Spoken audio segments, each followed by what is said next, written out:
스스로 배우는 교과 속 어휘 초등과학 3, 4학년 과학 82쪽 3번 물의 상태 변화. 안녕하세요. 문제를 읽어볼까요? 다음 중 물의 상태 변화로 옳은 것에 동그라미표, 옳지 않은 것에 가위표 하세요. 1. 젖은 빨래가 마른 것은 물이 수증기로 변한 것입니다. 2. 안경에 김이 서린 것은 수증기가 물로 변한 것입니다. 3. 물속에 얼음을 넣으면 물이 얼어 얼음이 됩니다. 물의 상태 변화에 대해 알아보는 문제입니다. 이 문제를 풀기 위해 우리가 꼭 알아두어야 하는 낱말이 있어요. 그림과 함께 알아볼까요? 지구에 있는 물은 고체, 액체, 기체의 세 가지 상태로 존재합니다.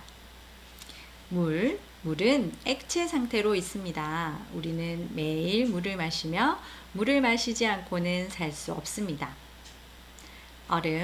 얼음은 고체 상태로 있습니다. 물을 냉동실에 넣어두면 얼어서 고체가 됩니다.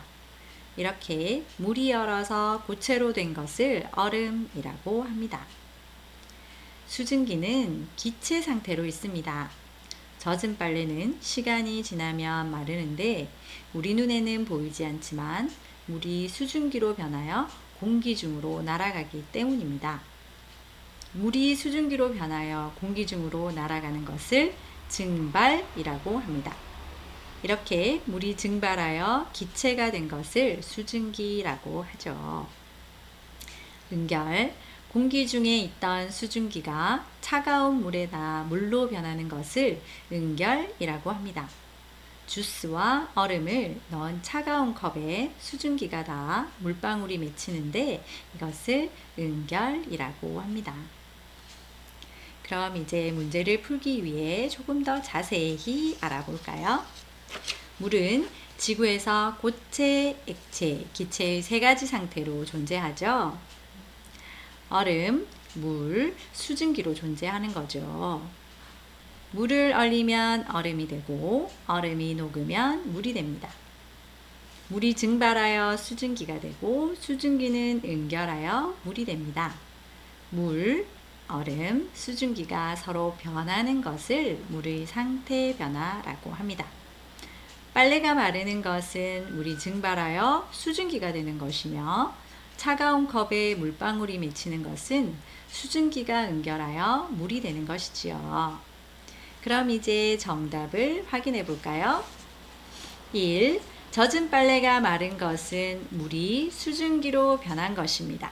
자, 정답은 동그라미. 그렇죠. 빨래가 마른 것은 물이 증발하여 수증기로 변한 것입니다. 2. 안경에 김이 서린 것은 수증기가 물로 변한 것입니다. 정답은 동그라미 맞습니다. 차가운 안경에 수증기가 응결하여 물로 변한 것이 김으로 보이는 것이죠. 3. 물속에 얼음을 넣으면 물이 얼어 얼음이 됩니다. 정답은 가위. 이것은 잘 생각해 보면 금방 알 수 있죠? 어디에 넣어야 얼음이 되나요? 그렇죠. 냉동실, 즉 차가운 곳에 넣어야 얼음이 되죠. 물속에 얼음을 넣으면 얼음이 되는 게 아니라 녹아서 물로 변하게 되죠. 자, 정답 확인했나요? 그러면 다음에 또 만나요.